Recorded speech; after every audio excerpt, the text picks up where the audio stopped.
Ya, bismillahirrahmanirrahim. Assalamualaikum warahmatullahi wabarakatuh. Dan selamat siang pemirsa saluran dakwah Islamic Center Provinsi Kalimantan Timur. Alhamdulillahirrabbilalamin. Puji syukur marilah kita panjatkan kehadirat Allah Subhanahu wa taala, di mana pada siang hari ini kita kembali lagi di acara kita, yakni Kesuma Islam atau Kesehatan Umat Islam. Dan pemirsa, seperti biasanya di minggu kedua pada bulan ini kita akan membahas terkait dengan isu-isu kesehatan bersama dengan rekan-rekan kita dari Rumah Sakit Umum Hermina Samarinda. Dan untuk itu telah hadir di studio kami narasumber kita pada siang hari ini. Di sini ada Dr. Berni SPPD. Beliau adalah dokter spesialis penyakit dalam di Rumah Sakit Umum Hermina Samarinda. Ya, selamat siang Dok, apa kabarnya? Selamat siang, salam sejahtera untuk kita semua. Baik ya Dok ya? Kabar baik. Kabar baik ya. Ini kegiatannya apa saja nih Dok, kesibukannya belakangan ini? Kalau kesibukannya untuk sehari-hari adalah pelayanan poliklinik rawat jalan, juga pelayanan untuk dirawat inap. Dan juga di samping itu kami juga ada kegiatan dari Hermina seperti kegiatan saat ini mengisi acara jika ada permintaan, dan kemudian juga ada bakti sosial dan lain-lain. Oke, kalau untuk pelayanan ya dari poli dokter sendiri ya penyakit dalam, ini kapan saja ini Dok? Kalau untuk pelayanan sehari-hari adalah dimulai dari hari Senin hingga hari Jumat, mulai dari jam 8 pagi hingga dengan jam 16 sore. Kemudian kalau untuk hari Sabtunya mulai pukul 14 sampai dengan 21.00. Hari Minggu libur. Oke, baik. Jadi selalu standby ya Dok ya, Dokter Ya. Berni di Hermina ya? Betul sekali Mbak. Oke, baik. Ya, baik pemirsa di rumah, pada siang hari ini bersama dengan Dokter Berni nantinya kita akan membahas terkait dengan kenali bahaya LGBT terkait HIV dan AIDS dan juga infeksi penyertanya lebih dini. Untuk itu kami akan undang kepada pemirsa untuk dapat bergabung dengan kami bisa melalui WhatsApp di 085282822209 atau pemirsa juga dapat mengirimkan pertanyaannya lewat live chat di live streaming YouTube kami di saluran dakwah Islamic Center Provinsi Kalimantan Timur. Baik, kalau begitu langsung saja ya kita memasuki materi kita pada siang hari ini. Nah, kenapa sih Dok kita mengambil tema terkait dengan kenali bahaya LGBT terkait HIV/AIDS dan juga infeksi penyertanya lebih dini? Terima kasih Mbak. Jadi topik ini kita pilih karena sekarang sedang marak-maraknya nih Mbak, kasus-kasus tingginya terkait kasus LGBT. Dan juga sekarang ada usaha dari beberapa kelompok masyarakat dan juga orang per orang untuk bagaimana caranya supaya membuat Indonesia untuk menjadi negara yang mempersilahkan LGBT masuk di Indonesia. Begitu. Mungkin mereka berpendapat di luar negeri sana ada juga loh yang seperti ini ya, negara-negara yang mempersilahkan untuk ini.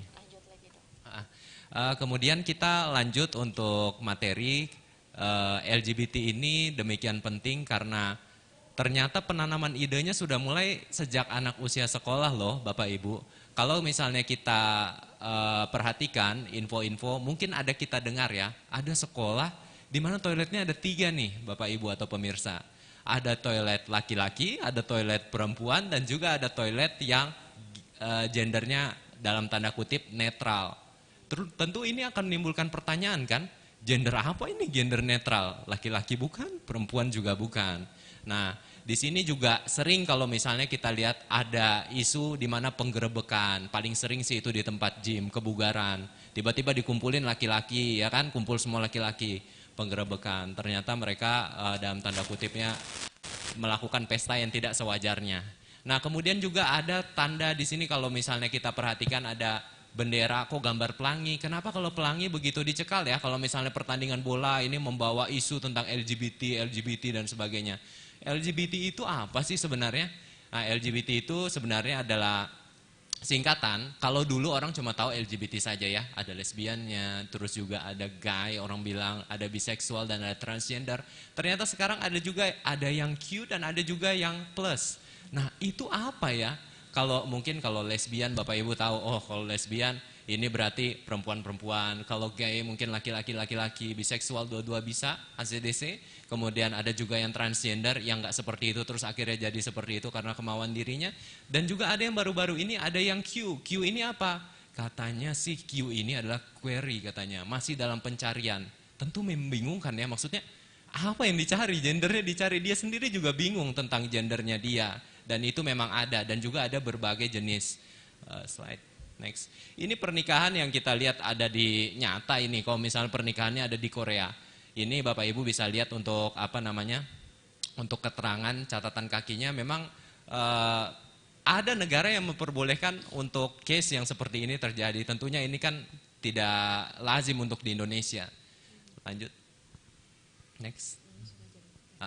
Kemudian di sini kalau misalnya kita perhatikan untuk untuk gender, kebanyakan kan orang tahu cuma simbol untuk laki-laki perempuan. Ternyata ada juga loh simbol yang seperti ini Bapak Ibu. Ada yang laki-laki perempuan, ada yang campur-campur nih, ada yang macam-macam, ada yang 2, ada yang 3. Saya pikir yang begini tentunya akan membingungkan kan yang di masyarakat. Nah, ide-ide pemahaman daripada adanya LGBT ini itu mulai tertanam saat ternyata berdasarkan penelitian mulai anak usia 15 tahun loh, dan ternyata ini berdampak erat dengan psikologis.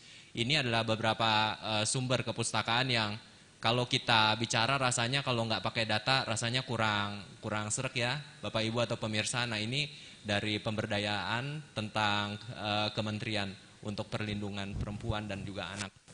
Kemudian di sini penjelasan aja kalau misalnya LGBT tadi yang sudah dijelaskan bahwa ide pemahamannya ya tadi untuk pasangan-pasangan kemungkinannya. Ada yang suka laki-laki, juga ada yang suka perempuan, ada yang suka dua-duanya, ada yang nggak jelas juga bingung juga.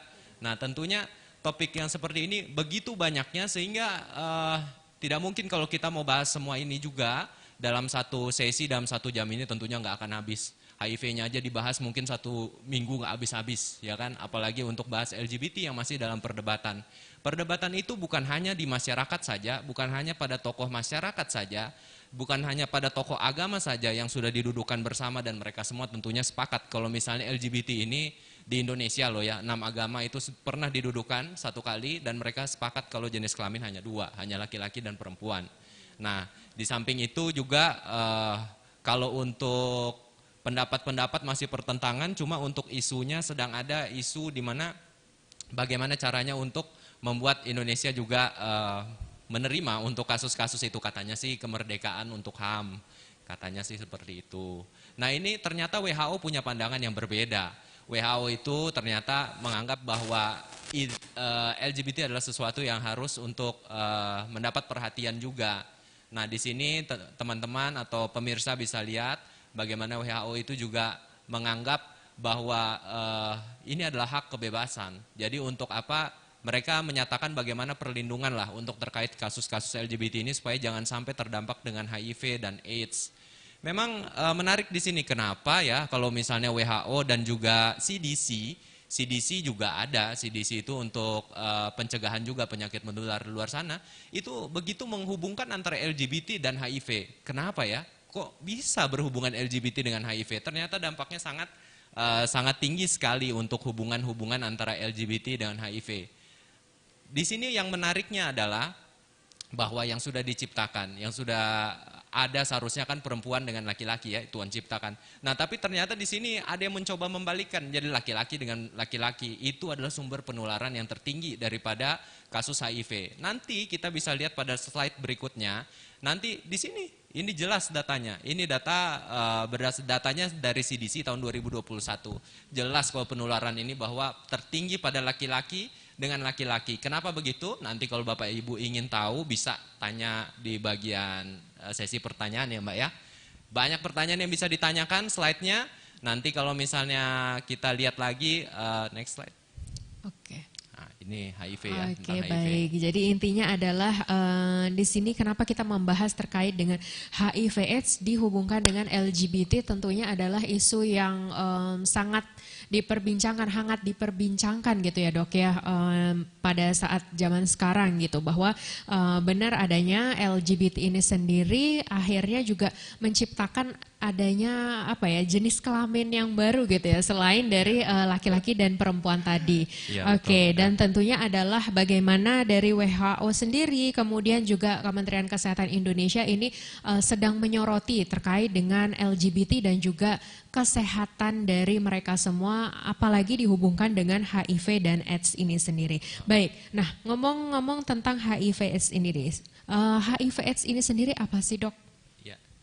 Jadi kalau misalnya kita bicara HIV dan AIDS secara mudah saja daripada kita pusing-pusing ya Mbak ya. Kalau HIV itu ya virusnya. Jadi virus yang bagaimana virus yang melemahkan kekebalan tubuh manusia kan. Jadi kalau AIDS itu adalah suatu keadaan di mana pertahanan tubuh kita itu sudah rusak, sudah runtuh sepenuhnya. Secara gampang sih pemahamannya seperti itu.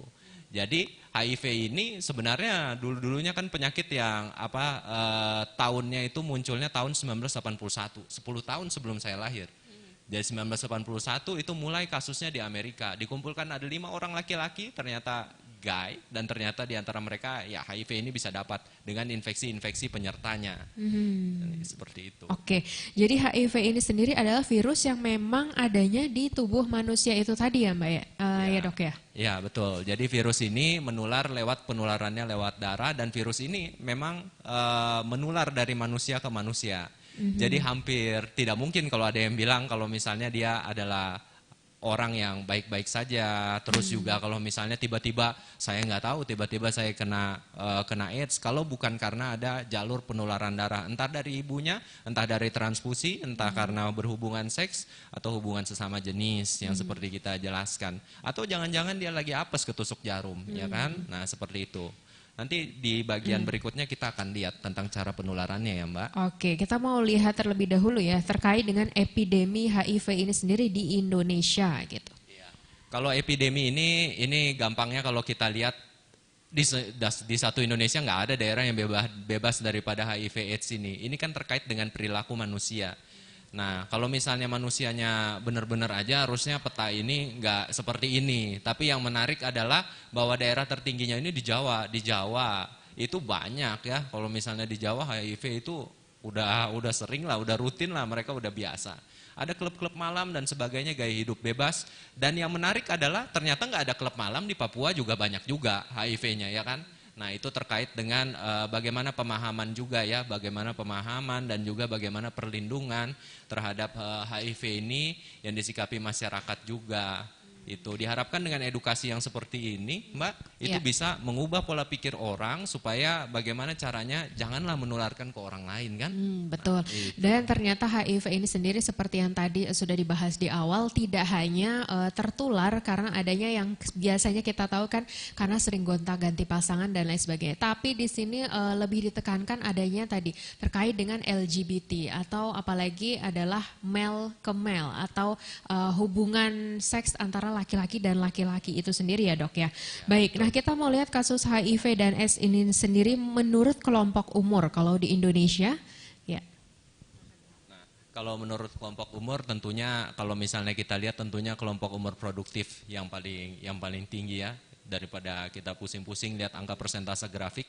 Kalau misalnya kita perhatikan ya berarti pada usia-usia produktif itulah di mana angka paparan HIV itu tinggi ya. Oke, baik. Dan kemudian terkait dengan kelompok resikonya dok, kalau di Indonesia sendiri bagaimana? Kalau untuk kelompok resikonya tentunya kelompok resiko orang-orang yang secara mudah yang aktif secara untuk ini kan penularannya melalui jarum suntik dan juga penularannya melalui usia aktif daripada seksual. Jadi tentunya grafik ini akan menggambarkan kondisi yang tadi. Jadi kelompok-kelompok penasun misalnya. Oke, next slide. Bisa dilihat dari jenis kelaminnya juga. Ini sih data lama ya kalau misalnya tapi secara umum sih kalau misalnya HIV ya Bapak Ibu ya, itu kalau misalnya kita perhatikan HIV itu lebih mudah menular.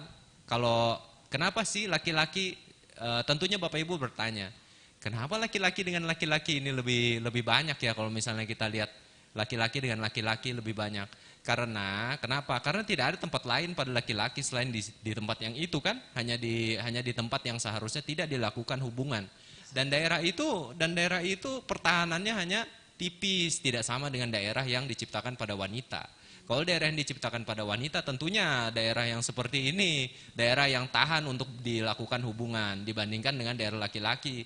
Nah, sehingga pada hubungan pada laki-laki dengan laki-laki itu dia menjadi lebih tinggi resikonya. Nah, kalau laki-laki dengan laki-laki dia lebih tinggi dibandingkan laki-laki dengan perempuan, ternyata laki-laki yang memberi dibandingkan dengan laki-laki yang menerima lebih besar resikonya laki-laki yang menerima ketimbang laki-laki yang memberi. tentunya Oke, itu. baik ya. Dan terkait dengan pekerjaannya sendiri, klasifikasinya bisa kita lihat. Ya. Oke. Ini pekerjaan ini jangan diterima mentah-mentah, maksudnya, pekerjaan ini karena pekerjaannya ini berarti HIV. Bukan begitu menginterpretasikan datanya. Ini datanya Bapak Ibu adalah, ini kan berdasarkan persentase. Berapa banyak sih orang-orang kerja, tentunya ini sesuai dengan jumlah penduduk yang bekerja pada posisi yang seperti itu. Kalau pilot kan tentu sedikit, tentunya mereka juga berada pada posisi yang di bawah-bawah. Sedangkan pada usia yang pekerjaan yang lebih aktif, yang biasa orang temukan tentunya lebih banyak ditemukan karena jumlah mereka lebih banyak, begitu. Jadi ini hanya membantu saja, gambaran saja. Baik, jadi luar biasa sekali ya Dok ya perkembangan dari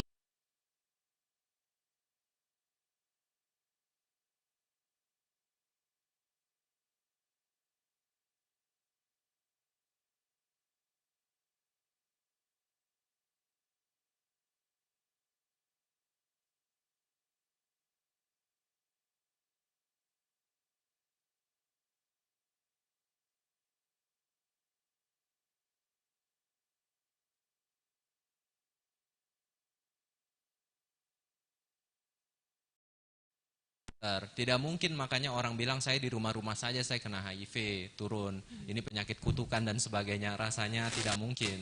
Karena harus ada jalan masuk dan jalan keluar. Jalan masuknya apa? Jadi ada lukanya, harus ada jalan untuk keluar virusnya, mungkin paparan melalui darahnya. Dan jumlah daripada virusnya itu tidak cukup dia hanya, virusnya saja. Kalau virusnya mati juga tidak bisa, karena virus itu juga ada jangka hidupnya. Dan juga dia harus sufficient, artinya harus cukup. Pernah suatu kepustakaan menuliskan kalau jumlahnya itu harus minimal 1.700 kopi, begitu. Nah kalau misalnya dia di bawah itu, di bawah 50 kopi sangat sulit untuk menularkan. Sehingga pada pasien-pasien yang dengan pengobatan yang rutin, kalau dia memang rajin minum obatnya, tidak pernah putus, istrinya itu bisa saja loh, meskipun dia berhubungan, tidak pakai kondom dengan pengobatan, dia tidak akan tertular karena jumlahnya tidak sufficient, tidak cukup begitu. Jadi harus memenuhi kriteria daripada ini, ada exitnya, ada survive, ada sufficient, dan juga ada enter. Kemudian prinsipnya penularannya adalah melalui darah. Begitu, jadi melalui produk-produk darah. Jadi kalau diludahin pasien HIV nggak akan kena, menurut buku sih nggak ada yang dilaporin tiba-tiba jalan-jalan diludahin gitu, tiba-tiba kena HIV begitu pulang kan, kasihan banget kan Mbak. Oke, baik ya, silakan Dok. Ya, ini kalau misalnya kita perhatikan, pokoknya tubuh dengan pertahanan tubuh dengan sistem imun itu seperti kawan kan. Nah, tapi pada saat virus HIV ini datang, virus HIV ini unik, bagaimana dia menyerang sistem pertahanan tubuh. Harusnya kalau kita dijaga dengan sistem pertahanan tubuh kita, kalau ada kuman, pertahanan tubuh kita lah yang maju kan, supaya kita jangan sampai kita ini sakit. Nah, permasalahannya pada virus HIV ini, virus ini ibaratnya itu virus pejuang, jadi tidak perlu cari yang lemah-lemah, dia langsung mencari kaptennya, kapten pertahanan tubuh. Nah, kaptennya ini biasanya yang dicari adalah sistem pertahanannya, jadi kayak misalnya CD4. CD4 tuh apa tuh? Kalau misalnya apa? Itu CD itu kepanjangannya adalah cluster of difference. Jadi bagaimana sel itu dibedakan dari suatu zat yang ada di permukaannya. Itu aja yang dicarinya supaya kenapa?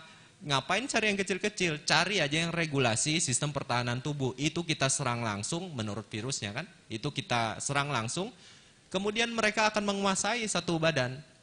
Nah, ini gambaran secara singkat saja, ini kan gambaran supaya orang mudah saja mengerti.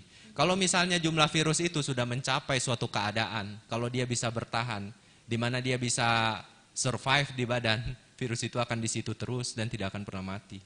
Sampai dengan orang itu mati, cuma bisa dikurangi atau ditekan. Dalam posisi sekarang pengobatan hanya sampai kadar yang namanya viral load undetectable, artinya tidak terdeteksi. Begitu. Tapi kalau mau sembuh ya rasanya agak sulit ya. Oke, menurut teori. Baik, jadi untuk penularan dari HIV/AIDS ini sendiri harus memenuhi tadi ya, ada EC tadi, exit, survive, sufficient, dan juga enter tadi. Berarti ini Dok, mungkin kita sebelum ke next selanjutnya gitu ya. Berarti kalau misalnya ada seseorang yang sudah positif HIV, kemudian berhubungan seks dengan orang yang belum sama sekali terpapar dengan virus tersebut, hubungannya sekali saja, tapi ketika ketika orang yang tidak kena HIV itu memang kekebalan tubuhnya ini sudah sangat bagus, apakah bisa dengan sekali hubungan saja ini tertular dari HIV itu? Ini pertanyaan yang menarik sekali. Jadi kalau ada konseling, kalau datang ke saya, dokter, saya apa? Saya 1 kali berhubungan saja, terus saya kena HIV. Saya hanya tertawa dalam hati. Kenapa? Sangat sulit kejadian seperti itu terjadi. Kenapa? Karena untuk bisa terjadi antara laki-laki dan perempuan itu chance-nya adalah sekitar 0,9 sampai dengan 1% dalam 1 kali hubungan. Kalau lagi apes bisa saja, tapi pada prinsipnya akan sangat sulit. Karena kenapa? Karena ternyata dengan berhubungan suami istri, meskipun dia lagi apesnya saja, lagi apes, tapi kemungkinan chance itu mungkin tidak terjadi pada serangan pertama kan? Jadi karena pertahanan tubuh itu ada macam-macam, Mbak. Ada yang bisa untuk membatasi virus itu. Jadi diperlukan jumlah paparan yang cukup, kecuali kalau sudah memang lagi apes 1 kali tembak, oh udah kena HIV, bisa jawabannya karena ada persentasenya. Jadi persentase kalau misalnya itu sekitar 1-2% mungkin ya. Kalau misalnya hubungan-hubungan itu, nah hubungan yang tidak aman itu tergantung daripada persentase jawabannya. Nah kemudian tergantung yang melakukan ini siapa, laki-laki atau perempuan, beda. Saya ambil contoh aja biasanya yang kayak gini nih, ada pasangan-pasangan yang nakal setelah berhubungan akhirnya pusing kan, aku nih HIV atau enggak, stres. Laki-laki dengan perempuan beda. Perempuan lebih beresiko untuk daripada laki-laki. Kenapa begitu? Karena penularannya adalah melalui daripada zat tubuh. Zat tubuh bisa melalui sperma, juga melalui luka-luka. Dan itu biasanya kalau laki-laki kan habis masuk langsung keluar. Kalau perempuan kan cairan tubuhnya tetap di situ. Ya kan? Sehingga akhirnya waktu paparannya itu lebih lama. Itu salah satu alasannya.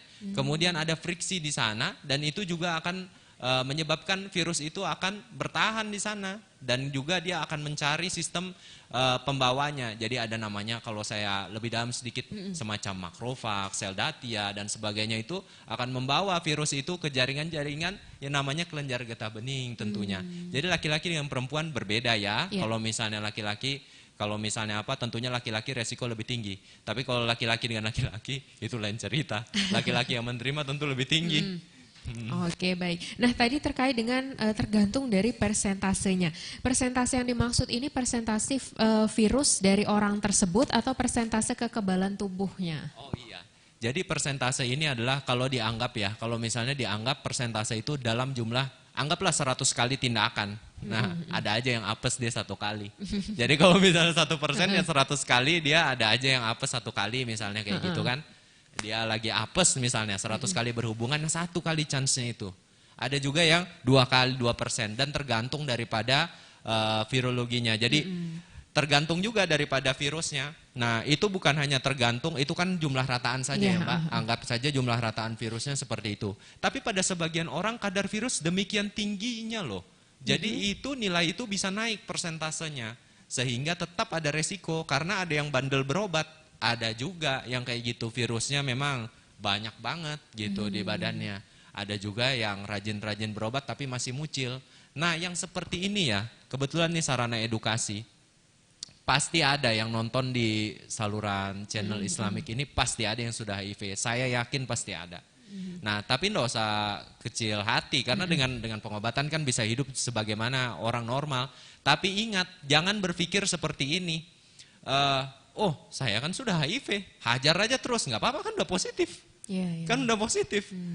Ya saya positif, memangnya bisa jadi negatif? Nggak bisa kan? Nah sudah positif ya positif aja. Pasti kan orang berpikir begitu kebanyakan. Ternyata ini pemahaman yang salah. Kenapa seperti itu? Ternyata HIV ini banyak strainnya. Ada jenis HIV 1, ada HIV 2 dan ada sub di bawahnya lagi, ada banyak. Dan di antara yang banyak itu, ada banyak juga yang maksudnya yang mengalami mutasi. Nah, ada suatu virus yang tidak bisa mati dengan pengobatan, itu namanya resistensi. Kalau kena itu, keadaan akan lebih memburuk. Jadi beda jenis istilahnya bahasa mudahnya. Ini kena yang nomor 1, nanti berhubungan mucil main lagi. Pemahaman dia sama aja virus HIV, enggak sama pemahamannya. Karena dia ada kayak nomor platnya lah ibaratnya, ya kan? Iya benar. Kendaraan ada plat-platnya, dia juga ada ini kode-kodenya kan, ada gitu kode-kodenya kan beda-beda ya, kayak gitulah. jangan sampai pemahaman ini disalahartikan sama pemirsa ya. Maksudnya kayak gitu. Oke, baik. Nah, itu tadi HIV ini sendiri terdapat di mana saja sih dok? Tadi kan dokter sudah sempat menyinggung bahwa diludahi dengan orang HIV aja belum tentu bisa terpapar gitu. Iya. Jadi HIV ini adanya di mana sih? Ada di darah, ada di cairan sperma, ini kan jelas ya, ada di cairan vagina, air susu ibu. Pada prinsipnya HIV ini hidupnya di dalam darah pada prinsipnya. Jadi dia ada bagaimana yang terkait dengan darah. Di air susu ada darah kan? Ada. Di cairan vagina ada darah ya? Ada juga. Cairan sperma pun juga mengandung. Nah, jadi air mata itu tidak ada. Di air mata itu tidak ada. Nah, tapi di air ludah ada enggak? Bisa ada, tetapi Tuhan itu menciptakan bagaimana supaya ada sistem pertahanan, namanya ada IgA, ada IgG, ada segala macam imunoglobulin yang membatasi daripada virus itu. Sehingga ketika diludahi itu sangat sulit untuk terjadi penularan, bahkan even gigitan ya. Lagi apes digigit teman, HIV. Apakah jadi HIV? Jarang kayak gitu. Iya, lagi apes jalan-jalan digigit pasien HIV kan? Lagi visite-visite. Itu jarang kejadian yang seperti itu karena ternyata ada sistem pertahanan di kelenjar air ludah yang tadi terkait dengan itu. Nah, ada juga anak-anak kan pernah nanti kita singgung. Kenapa anak-anak ini bisa menjawab? Kenapa anak-anak kok ibunya HIV kok nyusu-nyusu kok nggak HIV juga kan gitu kan? Iya. Karena di dalam mulut bayi itu ada juga sistem pertahanan yang tadi disebutkan tadi, sehingga dia langsung diamankan virus yang tadi. Meskipun saat ini nanti mungkin kita undang ini ya dokter anak. Boleh. Kemarin dokter Joko kan? Jadi kalau misalnya ada ibu-ibu HIV itu ada perbedaan bagaimana caranya untuk menangani untuk kasus-kasus HIV. Biasanya nanti ibu-ibu nanti kalau misalnya hamil harus rencanakan dengan dokter obsgin dan dokter anaknya. Metode persalinannya bagaimana, ya kan? Metode persalinannya, berapa kadar virusnya akan menentukan loh Bu. Nah, ibu ini nanti mau bagaimana? Apakah mau dipersalinkan biasa atau ibu mau di SC? Sekarang kan stylenya gitu. Apakah mau di SC? Kemudian ibunya nanti dikasih obat ARV. Kemudian nanti bayinya disarankan untuk apa? Bayinya itu ada 2 pendekatan. Kalau di Samarinda ini tentunya daerah maju, jadi sudah tidak dianjurkan lagi daripada untuk disusui secara langsung, biasanya digantikan dengan susu yang atau makanan pendamping. Tetapi itu lebih aman ketimbang diberikan air susu, karena kenapa? Air susu ini kan mengandung virus. Nah, tetapi jangan berpikir begini, ini pemahaman yang salah. Dikasih air susu sih memang lebih bergizi dibandingkan dengan dikasih makanan pendamping. Tapi amanan mana? Amanan dikasih makanan pendamping. Tapi ada yang salah, ada orang yang salah berpikir, aduh kita mix aja, kita campur aja supaya lebih sehat, ya kan? Virusnya sedikit, tapi makanannya juga ada. Itulah yang salah, karena itu akan menimbulkan kerusakan pada mukosa usus. Nah, itu menimbulkan jalan masuk, sehingga terpenuhilah syarat daripada HIV tadi masuk. Nah, yang kayak tadi itu. Oke, baik. Nah, kemudian virus HIV ini sendiri berarti tidak mudah menular ya dok ya? Oh, tidak mudah. Susah. Oke, nah cara penularannya ini sangat terbatas. Nah, ini dengan cara apa saja ini dok? Ini kita balik lagi ya, kalau kita lihat nih cara penularannya gimana. Intinya adalah bagaimana darah itu bisa sampai lah, jumlah virus yang cukup itu bisa sampai ya. Jadi kan misalnya melalui orang-orang yang jarum-jarum suntik, penggunaan jarum-jarum suntik, kita bilangnya bangsa-bangsa penasun. Nah kayak gitu. Jadi kalau ada temannya nanti kalau berkelompok, lihat aja tangannya. Apakah ada needle track? Nah kalau ada needle track, itu orang-orang pengguna jarum suntik itu. Kalau jarum-jarum suntik di tangan kadang-kadang ada bekas-bekas jarum, kelihatan kok itu. Ya, yaitu adalah orang-orang pengguna jarum suntik. Nah itu kelompok yang beresiko. Kemudian orang-orang yang hubungan seks tentunya. Mau dia dengan laki-laki atau dia dengan perempuan maksudnya, ataupun dengan laki-laki tentunya itu kan nggak wajar. Dan juga ataupun darah, bisa juga karena dia transfusi darah, bisa juga karena karena ada perlukaan yang cukup, ataupun kadang-kadang perawat juga bisa juga sih, meskipun kadang-kadang lagi apes kena tusuk jarum. Tapi dari tahun 1900 berapa gitu, nggak ada tuh laporan untuk terkena ya, untuk terkena pasca nakes itu. Karena kenapa? Karena sudah ada namanya tindakan profilaksis pencegahan. Kalaupun kena kami ada protokolnya. Nah kemudian ada ibu hamil. Nah ibu-ibu hamil juga bisa loh nularkan anaknya nggak dosa, tiba-tiba dikasih kado HIV, bisa juga gitu. Jadi bisa yang kayak gitu. Oke, baik. Nah, kemudian ini, tadi kan kita sudah tahu ya HIV itu terdapat di darah, cairan sperma, cairan vagina, dan air susu ibu gitu. Tapi kemudian lagi dok, sebenarnya ada beberapa case ya yang kita khawatirnya ini bisa menularkan HIV antara satu orang dengan orang lain. Tapi ternyata tidak dapat menularkan ya dok ya, seperti case-case yang seperti ini. Nah ini bagaimana penjelasannya dok? Banyak kita berpikir, aduh kita nggak mau toilet lah, nggak mau toilet, itu kan toilet dipakai orang HIV, kita nggak mau makan lah di tempat makan, maksudnya itu kan dijilat-jilat orang HIV, ya kan? Terus juga kita nggak mau lah berenang-berenang, nanti HIV-nya nanti berenang-berenang juga masuk ke tempat kita, ya nggak bisa, kan tadi syaratnya tadi apa? Syaratnya adalah virus itu harus hidup sampai sebelum masuk ke badan kita. Nah, kemudian kalaupun dia harus hidup, dia harus dalam jumlah yang cukup. Begitu. Harus ada jalan dia keluar dan harus ada jalan dia masuk. Ada dia keluar nggak ada tempat masuk ya nggak bisa. Tempat-tempat yang seperti ini tidak memungkinkan atau tidak memenuhi 4 syarat yang tadi. Kayak misalnya di toilet, makan bersamaan.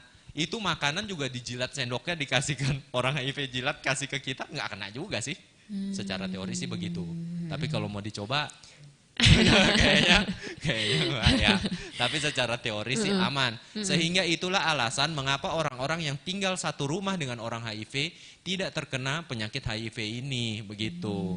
Dan perlu juga saya tekankan, ada juga pada sebagian orang yang tiba-tiba berhubungan suami istri. Tiba-tiba tahu, suami saya positif. Istrinya juga pikir, aku nih positif kan negatif, tes ternyata negatif. Ya tadi karena belum tentu juga, karena syaratnya harus dipenuhi. Itu aja berhubungan bisa negatif, apalagi cuma duduk di toilet kan begitu ya Mbak ya. Iya, baik-baik. Nah kemudian perkembangan dari HIV tadi bisa menjadi AIDS, ini seperti apa ini dok alurnya? Oh iya, jadi HIV ini adalah virus yang unik yang tadi saya bilang. Kalau misalnya kita cerita HIV ini nggak ada ujungnya, bisa sampai 1 minggu kita di sini. Tetapi secara singkat adalah HIV ini adalah virus yang kalau menurut saya sih pemahaman saya ya dari buku yang saya baca, virus yang berani. Tidak seperti virus-virus yang lain. Dia cari bukan yang kecil-kecil, langsung dia cari. Langsung bagaimana yang pengontrol sistem kekebalan tubuhnya yang tadi. Nah, jadi ketika dia masuk ke dalam badan, ada yang namanya suatu fase akut daripada HIV, di mana dia dalam beberapa jam sampai dengan beberapa minggu, dia akan mencoba masuk. Jadi virus ini bentuknya kan RNA ya, bentuknya RNA. Kalau saya lebih dalam sedikit, RNA, kalau kita pernah belajar biologi dulu, itu ada virus RNA, ada virus DNA, udah gitulah. Nah ini virus RNA, tapi bisa jadi DNA, itu canggihnya. Makanya dia termasuk golongan virus retroviridae. Nah ini virus ini ketika dia masuk, dia perlu suatu ikatan di dalam sel. Nah sel-sel pembawa, di mana sel-sel seperti makrofag, sel pertahanan itu ada suatu lengan-lengannya untuk bisa masuk. Kalau terpenuhi lengannya, itu dia akan masuk sampai ke dalam, mengubah daripada struktur virus, langsung mengikat ke dalam DNA dan dia akan menggabungkan dirinya dengan DNA daripada manusia, DNA sel, sehingga akan sulit untuk dibunuh virus ini. Bahkan dia akan bertahan terus, karena dia langsung berubah, langsung masuk ke dalam DNA manusia itu sendiri, sel. Bagaimana? Tubuh akan kesulitan untuk mengenali mana lawan, mana kawan. Dan seandainya pun ini mereka mengenali, mereka akan kalah. Ada istilahnya kalau motor-motor itu apa? Selalu di depan. Nah, one step ahead. Ini virus ini yang namanya dia selalu mengembangkan teknologi bagaimana dia selalu berada di depan daripada inangnya. Jahatnya virus ini ya. Satu kali dia berhasil untuk menguasai daripada inti, daripada DNA-nya, sampai mati dia akan tetap di situ. Untuk sampai saat ini ya, terkait dengan penelitian terbaru. Nah, itulah alasan kenapa, loh kok orang ini udah lama kok tidak terbentuk kekebalan. Tentu orang berpikir begitu. Maksudnya kenapa kok sudah lama kok enggak kebal-kebal, enggak mati aja ini virusnya. Maksudnya kan seperti itu. Kenapa dia tidak mati saja? Kalau misalnya kenapa memang enggak bisa gitu loh dibunuh? Karena tadi dia akan bermutasi dan dia itu selalu satu langkah di depan daripada pertahanan tubuh.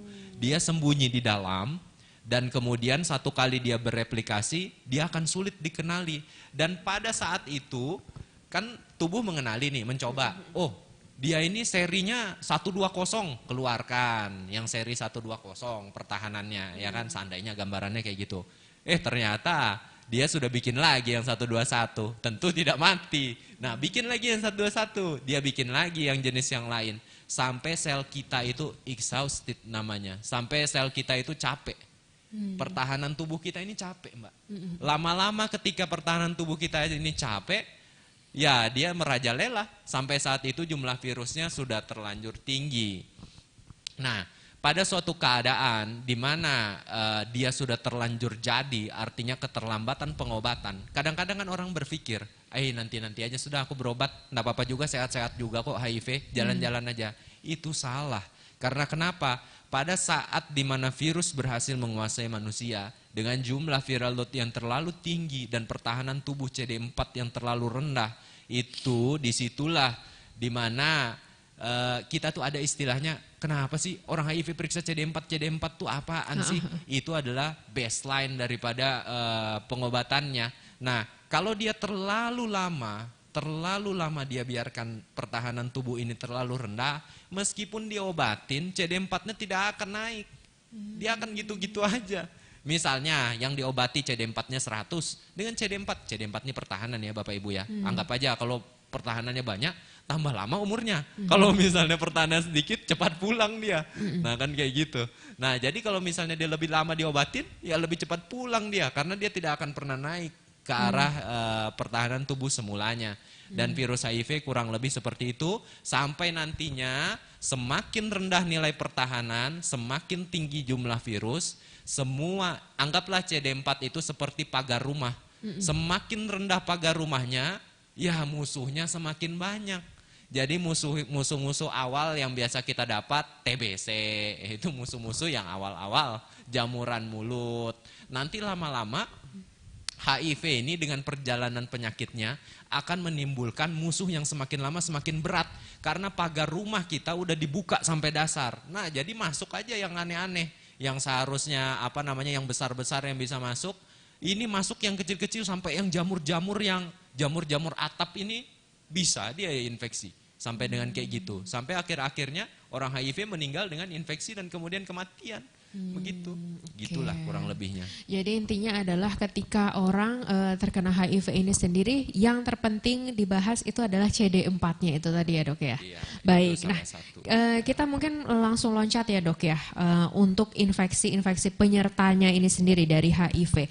Infeksi oportunistiknya ini seperti apa Dok? Ya, jadi kalau terkait dengan, sebelumnya saya kasih sebelum saya terlupa nanti, jangan berpikir infeksi HIV ini cuma infeksi pertahanan tubuh. Kalau begitu nanti pertahanannya aja, infeksinya aja yang kena, itu salah. Jadi bukan cuma infeksinya saja yang dia bisa kena, tapi juga tumor-tumoran juga dia bisa. Ya, karena pertahanan tubuh itu juga melindungi kita terhadap pembentukan tumor-tumor yang macam-macam. Jadi satu kali dengan infeksi, satu kali dengan pertumor-tumoran, dunia tumor-tumor akan terjadi pada orang-orang HIV. Nah, kalau terkait dengan infeksi oportunistik, itu adalah infeksi penyerta, dalam artian setelah happy-happy, datanglah masa sulit yang namanya infeksi oportunistik. Nah, infeksi oportunistik, infeksi penyerta ini ada banyak. Kalau diikutin, kalau nggak kuat bisa gila Bu. Kalau misalnya nggak kuat ininya bacanya. Nah ini kalau misalnya bahasa mudahnya, infeksi oportunistik ini semakin rendah yang tadi pertahanan tubuhnya CD4, semakin banyak variasi-variasi yang memungkinkan orang itu bisa terkena infeksi. Saya kasih contoh ya, infeksi-infeksi bangsa-bangsa yang seperti ini adalah TBC biasanya ya kan. Nah terus ada juga infeksi-infeksi, misalnya infeksi jamur paru, infeksi-infeksi yang lain-lain, jamur mulut, infeksi yang kutil-kutil, semua beresiko pada orang-orang seperti ini. Karena pada prinsipnya jumlah yang daripada pertahanan tubuh seharusnya orang normal tidak akan kena seperti itu, karena pertahanan tubuhnya mampu untuk membunuh daripada kuman-kuman itu tadi. Jadi maka WHO sebenarnya tidak ditampilkan di slide ini, menampilkan adanya empat stadium daripada HIV itu. Jadi ada derajatnya itu, dan itu terkait dengan pertahanan tubuh daripada orangnya. Semakin rendah semakin aneh-aneh sakitnya. Tapi secara umum bagaimana sih kalau misalnya apa? Ya biasanya sih orang-orangnya lihat aja lah. Apa yang orang kalau mau mudah ya, kalau mau mudah daripada ngapalin yang seperti ini. Apa yang orang biasa jarang kena itu gampang kena sama orang HIV. Ya, apa yang orang biasa jarang kena pada orang HIV dia gampang kena. Orang biasa jarang mencret-mencret, dia mencret-mencret. Terus, orang biasa jarang kena TBC, dia kena TBC. Orang biasa jarang kena kutilan, ya dia kena kutilan. Kan kayak gitu. Orang biasa jarang kena jamur paru, dia bisa kena. Bahkan pada HIV bisa menimbulkan infeksi saraf pusat dan seterusnya. Banyak sekali infeksi oportunistik ini, tapi yang penting pemirsa di rumah tahu bahwa dengan infeksi HIV bisa terbukalah pintu bagaimana caranya orang itu bisa selesai dengan infeksi atau selesai dengan kanker-kanker, begitu. Oke, berapa lama sih dok seseorang dengan HIV dan juga AIDS ini bisa sampai ke infeksi oportunistik ini tadi? Iya, jadi tergantung, pertama tergantung amal dan ibadahnya. Kalau misalnya amal dan ibadahnya kuat, tentunya nggak kena yang beginian. Nah, tapi kalau misalnya kurang kuat imannya, jajan-jajan tipis-tipis kadang-kadang bisa kena kan HIV kan. Nah, kalau kena HIV itu pertama dia tergantung daripada strain virusnya. HIV tipe apa nih? Tipe yang mana yang dia kena? Substrainnya bagaimana?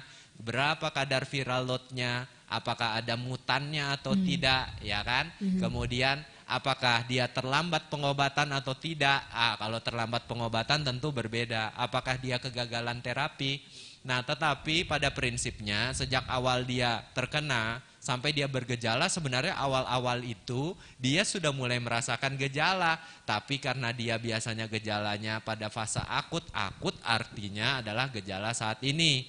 Nah, biasanya pas waktu itu biasanya beberapa minggu setelahnya badan kayak capek-capek biasanya. Cuma kadang-kadang ini pun orang juga lupa, dianggap hanya capek-capek dan flu biasa saja.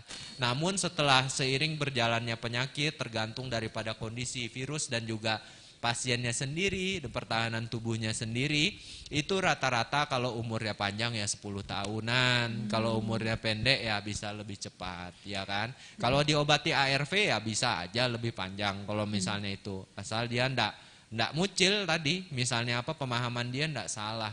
Karena setelah dia HIV bukan berarti itu akhir daripada dunianya, namun dia dengan ARV, dia ketika dia minum dia bisa, ARV ini obat ya Bapak Ibu ya. Itu antiretroviral. Jadi untuk apa obat-obat antivirus itu untuk menekan virusnya serendah-rendahnya. Orang bisa hidup sebagaimana orang hidup normal. Masih ada harapan hidup, tetapi memang untuk mencapai umur yang lebih panjang harus diperlukan kepatuhan pengobatan, dan tentunya dia jangan mucil, jangan rusak mindsetnya. Karena kenapa? Karena kalau dia rusak, maksudnya berpikir kalau dia positif dia tes terus, takutnya terkena mutan daripada HIV lain, dan itu tidak akan mati dengan obat HIV yang ada di Indonesia.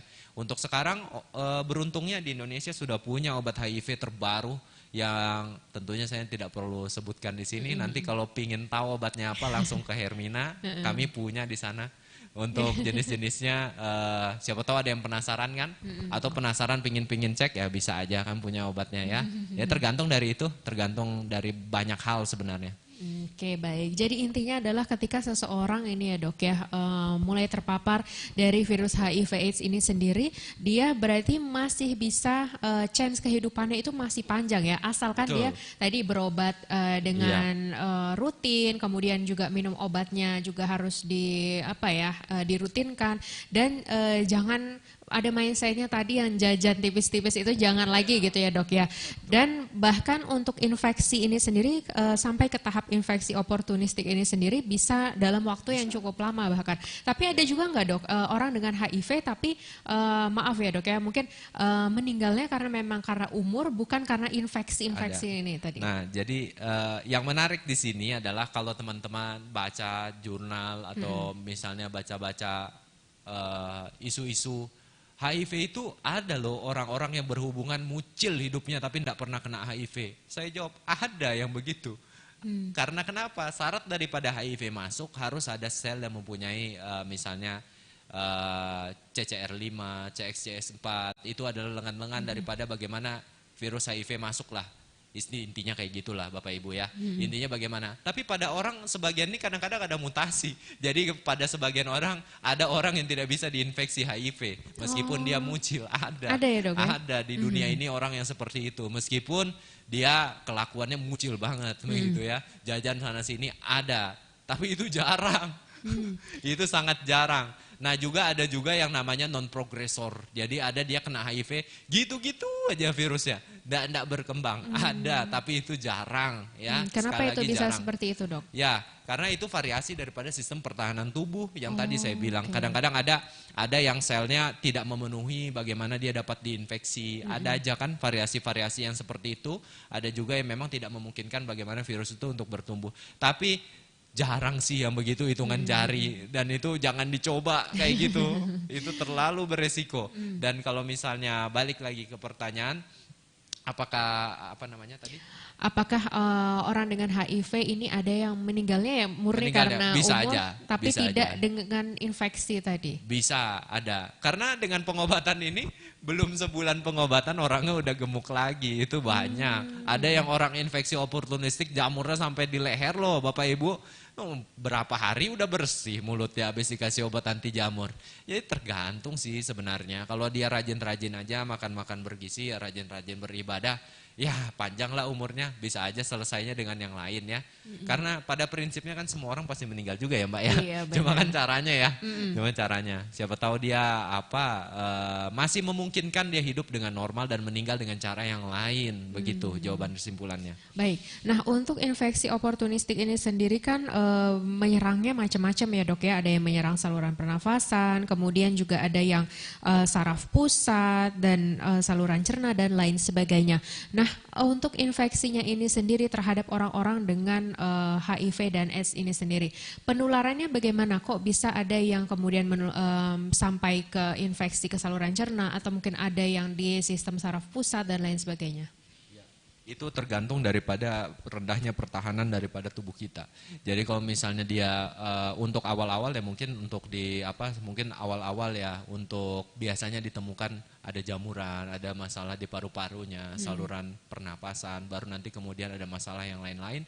Itu tergantung daripada pertahanan tubuh. Meskipun pada buku dituliskan ini tidak berkorelasi, artinya ini tidak berhubungan dengan jumlah CD4.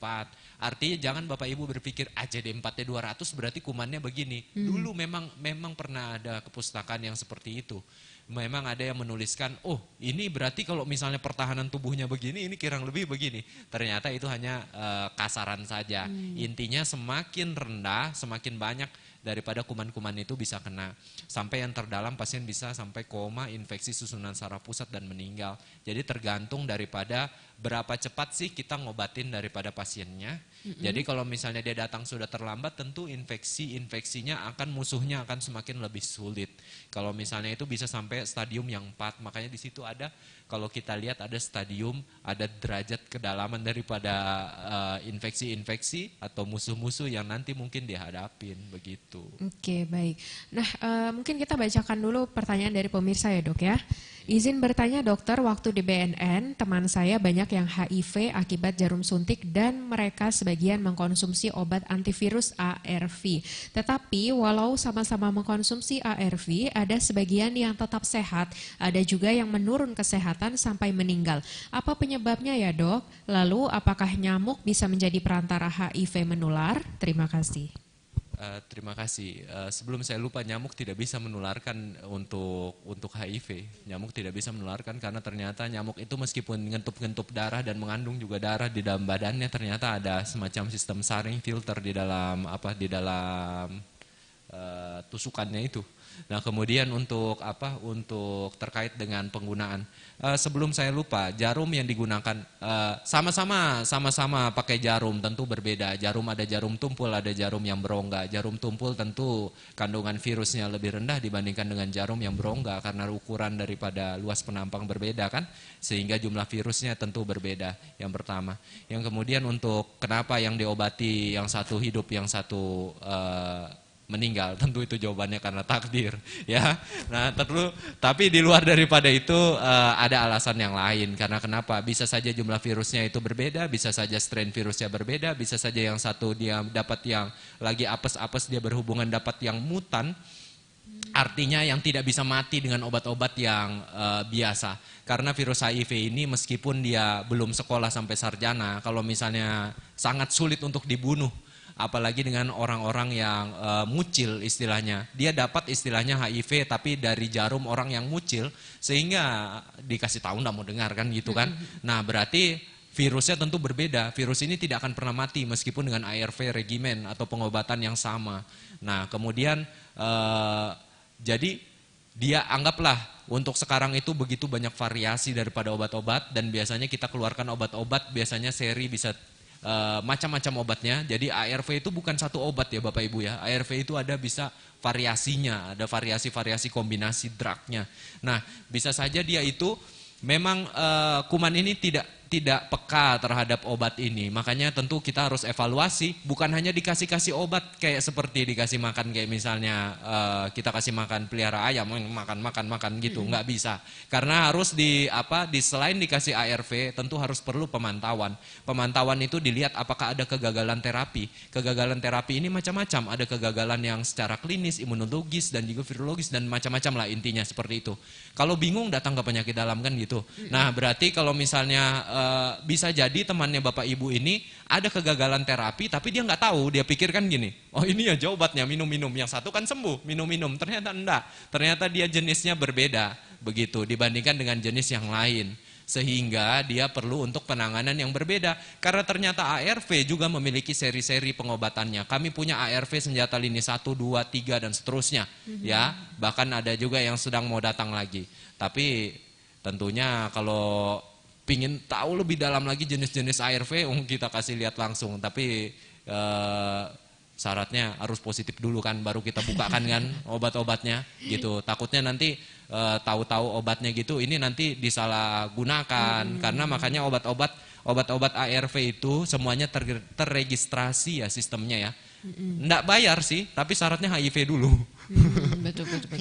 Nah, kemudian ini dok ya, terkait dengan kita kembali lagi ke awal ya. Sebenarnya ini dok, ketika seseorang itu sudah mulai terinfeksi HIV, tanda-tandanya apa sih dok orang yang terinfeksi HIV ini sendiri? Nah, jadi tanda-tandanya untuk HIV, jangan berpikir orang-orang, oh dia masih sehat kan berarti dia nggak HIV, belum tentu juga. Jadi kalau pada derajat yang awal dia akan jalan-jalan seperti orang yang sehat, seperti orang yang normal.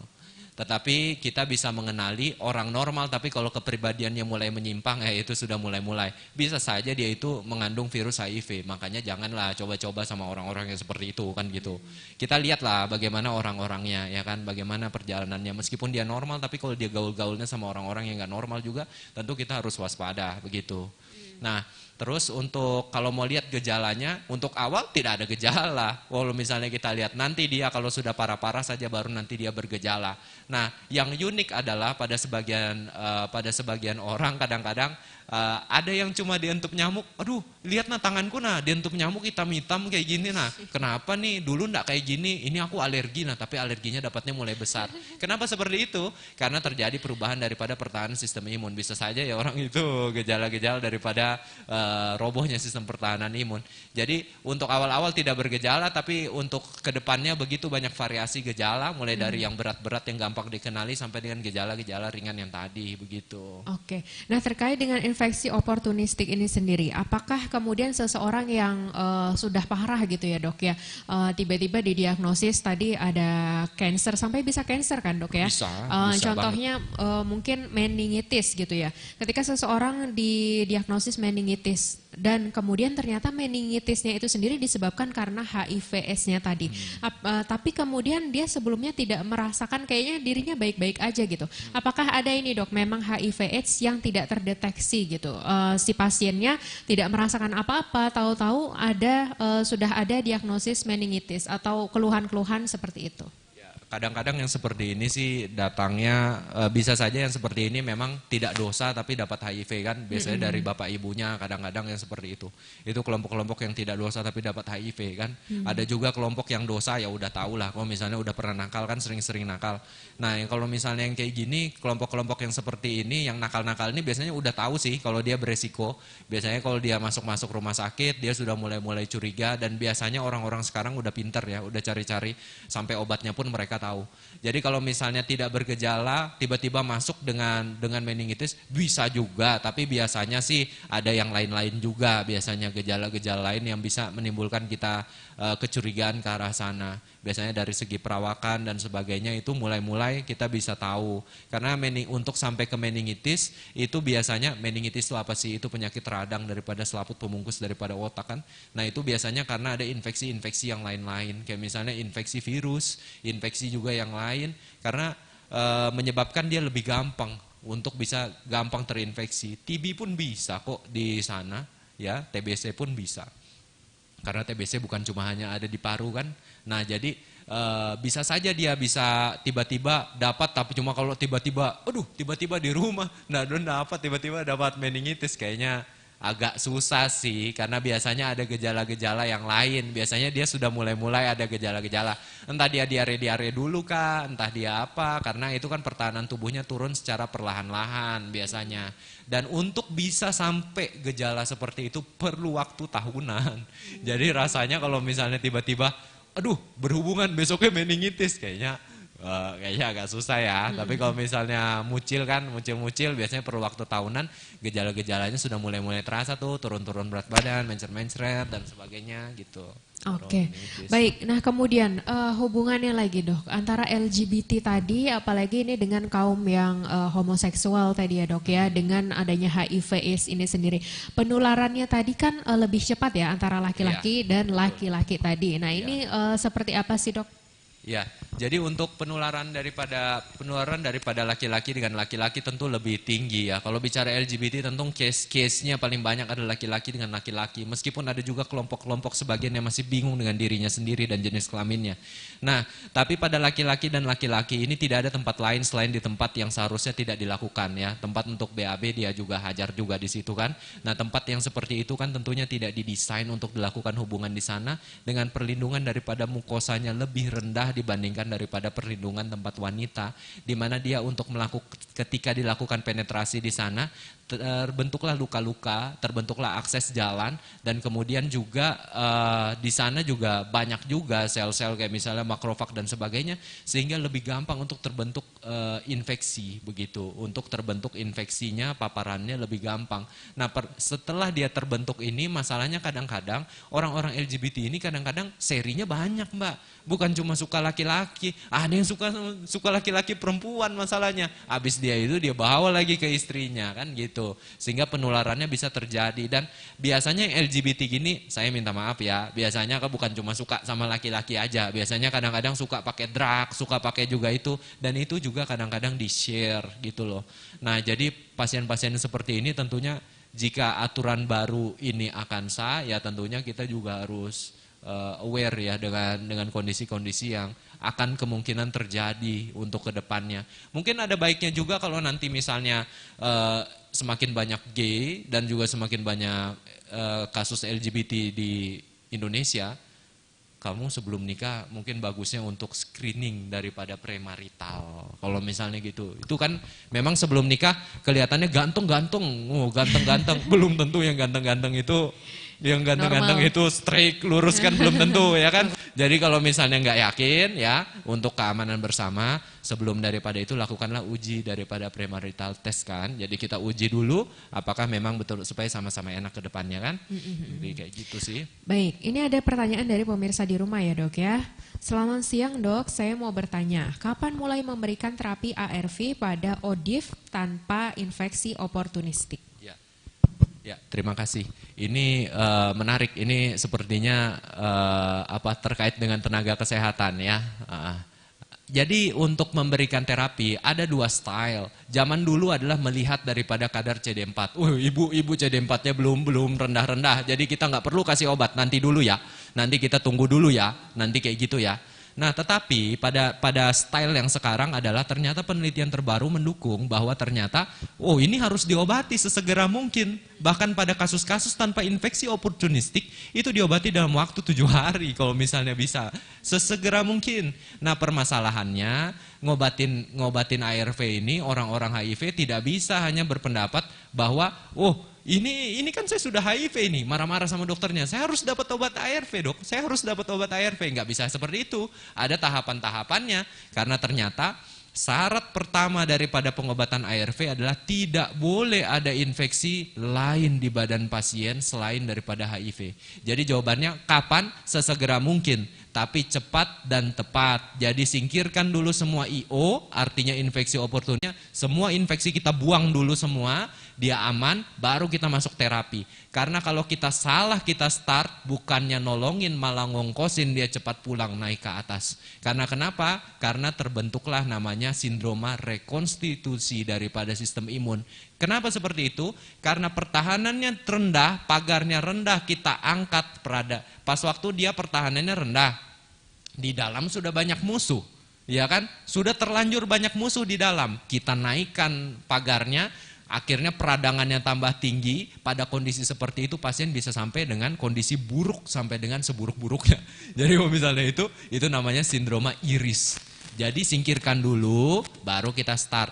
Secepat apa? Secepatnya. Ya, tidak perlu menunggu CD4. Jadi gitu. Oke, ini ya terkait juga dengan tes tadi ya. Ini ada pertanyaan dari pemirsa di rumah. Berapa biaya pengobatan gonore? Berapa biaya pengobatan gonore?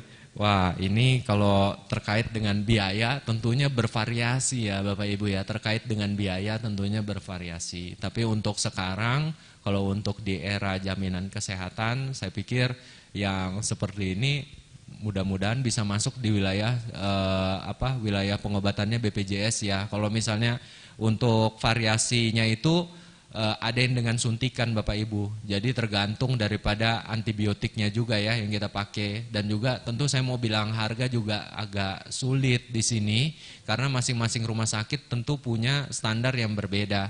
Tapi kalau misalnya itu nanti di cover dengan BPJS ya mudah-mudahan itu bisa gratis ya. Tapi kalau untuk secara gambaran, kalau untuk pengobatannya suntik aja lah lebih bagus kalau misalnya kayak gitu kan.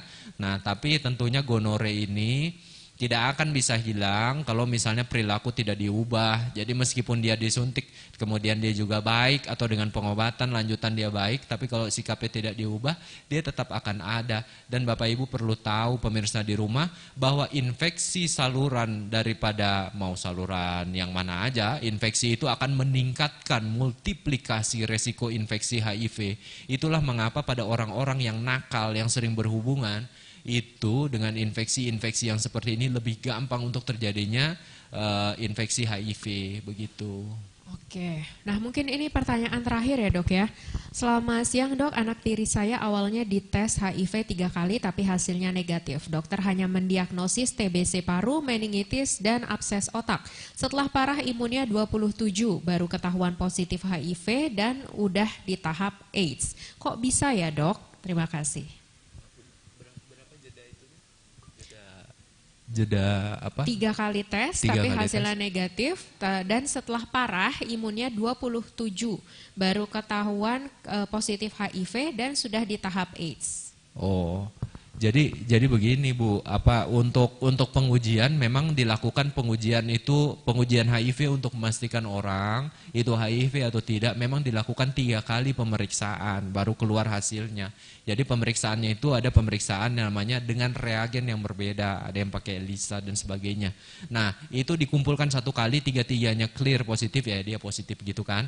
Nah, permasalahannya mungkin pada saat ibu tadi ini dilakukan pemeriksaan, terjadi periode periode jendela. Mungkin saja ya pas waktu itu periode jendela, karena pada waktu dia awal terinfeksi, dia bisa saja tidak terbentuk karena yang diuji ini kan antibodi ya. Jadi diuji ini antibodi, bagaimana tubuh mengenali daripada partikel yang masuk ke dalam tubuh. Jadi pada saat itu mungkin belum terbentuk sistem kekebalan tubuhnya, tetapi makanya pada sebagian orang kalau dia beresiko, sebaiknya dilakukan uji ulangan untuk memastikan apakah orang ini memang beresiko atau tidak. Contohnya orang-orang yang mucil-mucil misalnya, orang-orang yang nakal, negatif, belum tentu negatif, edukasinya belum tentu negatif, masih bisa terjadi kemungkinan positif sehingga perlu dilakukan pengulangan.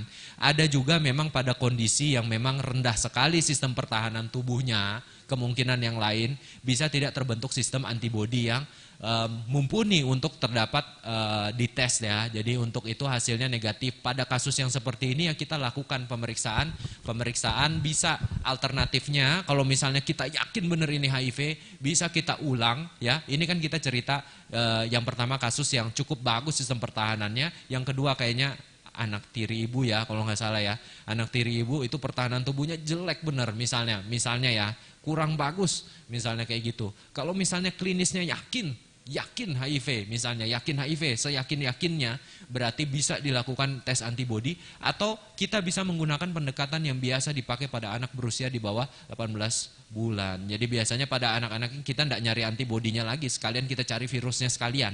Nah permasalahannya untuk mencari virus itu kan tidak semua center itu bisa punya untuk pemeriksaan untuk mencari virusnya semua itu gitu. Jadi menggunakan PCR dan sebagainya untuk mencari daripada virusnya itu tentu perlu tenaga dan sumber daya, tentunya mungkin itu batasan ya. Tetapi tentunya tidak ada perbedaan Bapak Ibu pemirsa, jangan berpikir ini keterlambatan karena tidak didiagnosis HIV.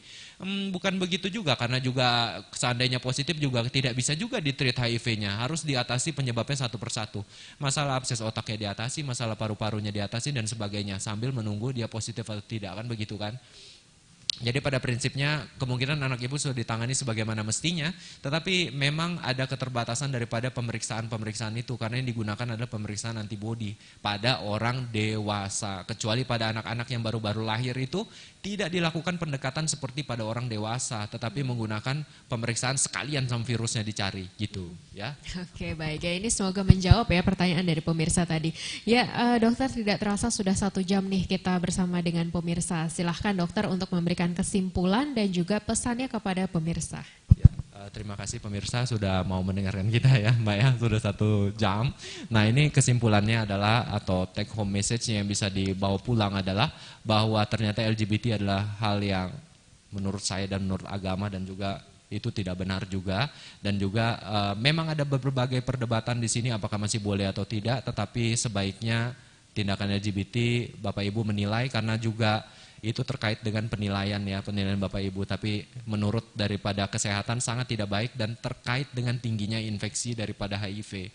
Infeksi HIV satu kali dia terbentuk di infeksi atau tercapai kondisi di mana dia dapat bermultiplikasi di dalam badan, maka dia akan seterusnya berada di dalam tubuh karena perjalanan penyakitnya sangatlah kompleks begitu. Dan terkena HIV bukan akhir dari segalanya.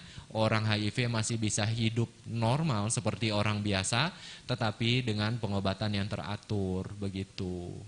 Baik, terima kasih banyak Dr. Berni SPPD. Beliau adalah dokter spesialis penyakit dalam di Rumah Sakit Umum Hermina Samarinda. Sudah membersamai kita semua selama 1 jam tadi di Kesuma Islam dengan tema Kenali Bahaya LGBT terkait HIV AIDS dan infeksi penyertanya lebih dini. Dan akhirnya saya Zuni Masrurah beserta seluruh kerabat kerja yang bertugas mengucapkan terima kasih atas perhatian Anda. Wabillahi taufik wal hidayah. Wassalamualaikum warahmatullahi wabarakatuh.